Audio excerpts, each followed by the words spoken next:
Today guys, we'll have another project. This one is the debadging. So I'll show you how to remove this badge and also that badge to have a clean look.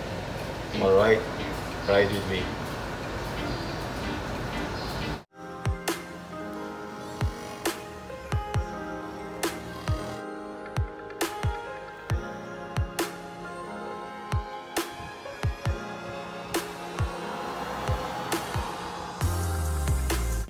Here are the materials you need, no? Ito ang gagamitin ko. I'll use this hair dryer or blower kasi I don't have the heat gun. So if you don't have the heat gun at home, you can use this. Kung wala naman nito, you can also use actually warm water, no? Anong use nito? This will be used to soften the, no? To soften the glue doon sa badge, no? Kasi meron siyang sticker doon sa likod, di ba? We have to soften that. Okay, and then I have here the normal dental floss that you use. So this one, ito yung gagamitin natin para pantanggal nung badge, no. And then here I have here the degreaser. We'll use this to clean the surface after you remove the badge, no. You see here that it's safe for most surfaces. So I use this panglinis ko ng cars eh. So I think this will suffice. And then I have here, of course, a wax. It's a Puso Coat wax, no? Ito yung ginagamit ko kasi. So ito yung wax na we'll apply afterwards so that it will be shiny again. And then of course I will use a microfiber cloth to wipe it out, no? So these are just the basic materials that will be used. I'd like to remove this Mazda logo as well as this Sky Active. So once you remove this, what will stick out is ito lang logo na to ng Mazda. I'm still deciding if I'll put an old font logo here kasi I saw it somewhere. Meron silang nilalagay na old font. So let's see if it will look nice. The objective really is to have this car clean looking. So following the Mazda's philosophy, less is more. So we'll remove these badges. Hopefully we'll be successful in it. First step is to hit the badge, no?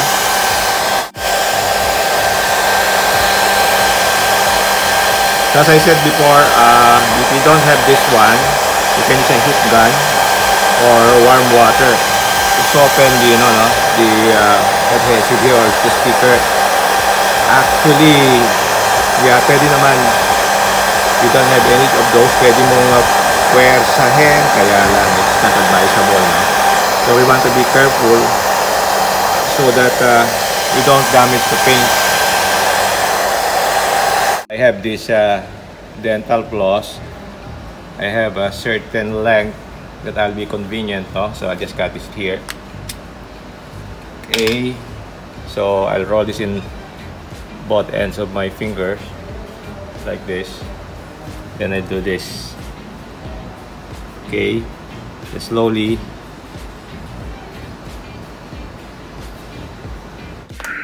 Okay.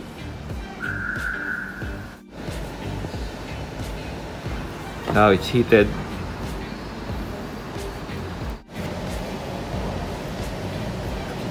Yan. This one, the Mazda logo is one whole thing, no? So slowly, we're removing it now.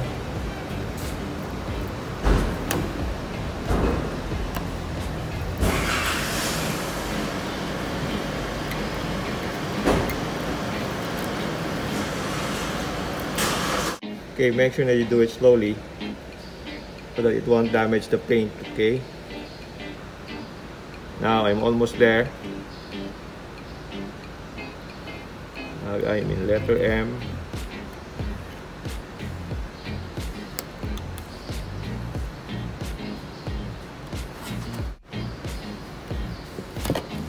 There you go.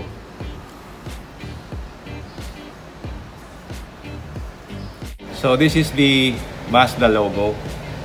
Actually, if I want to put it back, madali lang ano, kasi ano lang naman yan, 3M tape lang, pwede ko lang ikabit doon.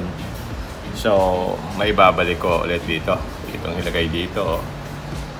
Now na natanggal ko na siya, so I'll use my fingers lang to remove yung adhesive. Yan, I can use that. Okay, see?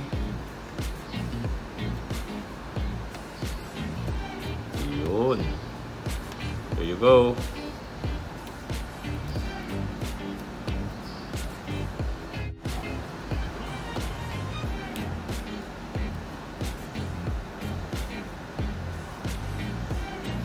Para hindi magasgas, hindi ko na ginagamit yung aking kuko.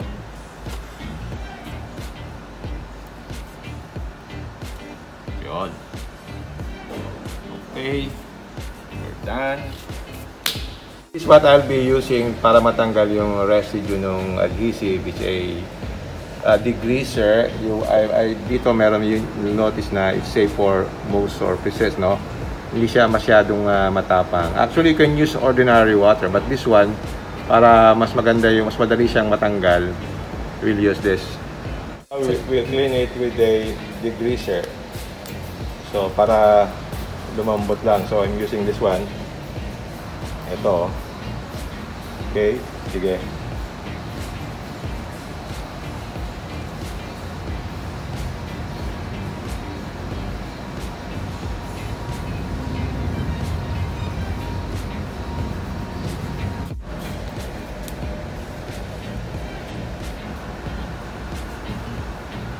Now it's almost clean, no? Then we'll clean this with water and then we'll put some more wax. Okay, dito naman tayo sa kabila sa may Sky Active badge.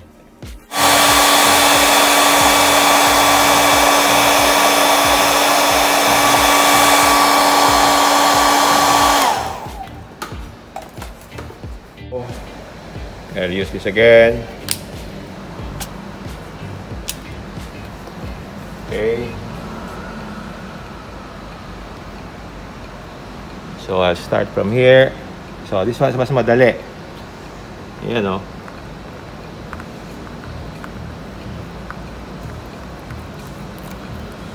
This one is rather easy kasi it's one whole piece. Yan, tanggalin natin using my fingers, no? So ito na lang para hindi siya magasgas.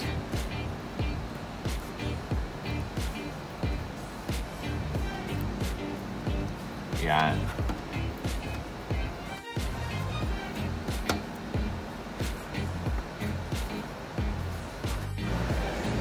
You'll see here na madami ng dumi. Kaya kung plano nyong mag-debudge, mas maganda kung mas maaga. Kasi kita mo to, oh, ano na kaagad siya, madumi na kaagad. How much more pag tumagal siya? Di ba? Okay, following the same procedure, we spray it again with the degreaser and we leave it for a few seconds before we wipe it off, no? Okay, you can start.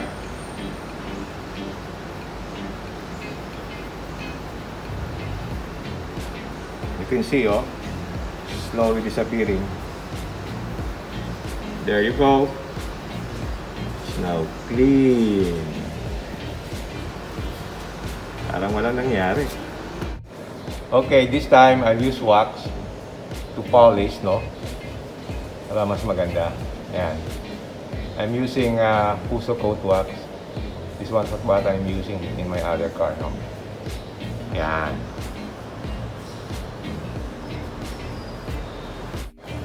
Polish it with dry cloth.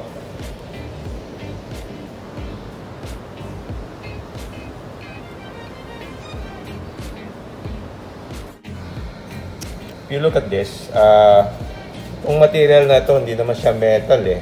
Oh, para siyang plastic lang, magaan. So, yeah, see? Hindi siya metal, madali lang siyang masira kaya dapat dahan-dahan mo din siyang tatanggalin. Okay. So this one, ito yung mga natinanggal ko. So I'll just skip this one. Para in case in the future gusto kong ibalik, pwede naman. This is how it looks now. It's totally clean. Yan o. By the way, when you're debadging, make sure na adhesive lang yung nakakabit or yung tape, no? Kasi yung iba kasi may holes or nakabutas. So inspect it first, no? Try to research about it or by physical inspection, you can check naman kung nakabutas siya o hindi, di ba? Yan. Oh, that's now the final look. You know, yung mga car badges, they're often considered mga afterthought lang when building the vehicles, no? In fact, the addition of a badge often breaks up the lines that the designer was going for. The badge is only a requirement of the manufacturer for identity. I think it was not considered during the design phase of the car. Hey, take a look. It looks much cleaner now without the badges. And I always felt that it's more upscale in look. At the end of the day, it's still your call if you want to remove it or not. But for me, it looks better without the badges. Alright, please comment down below if you have your personal opinion about it.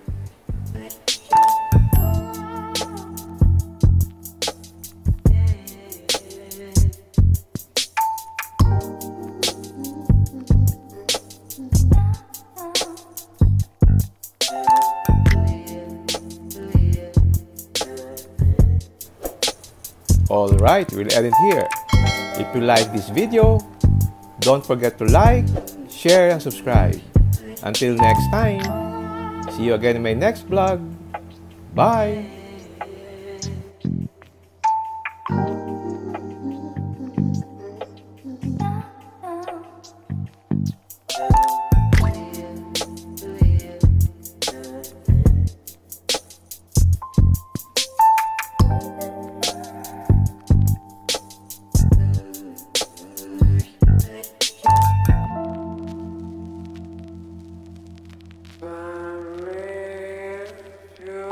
Try.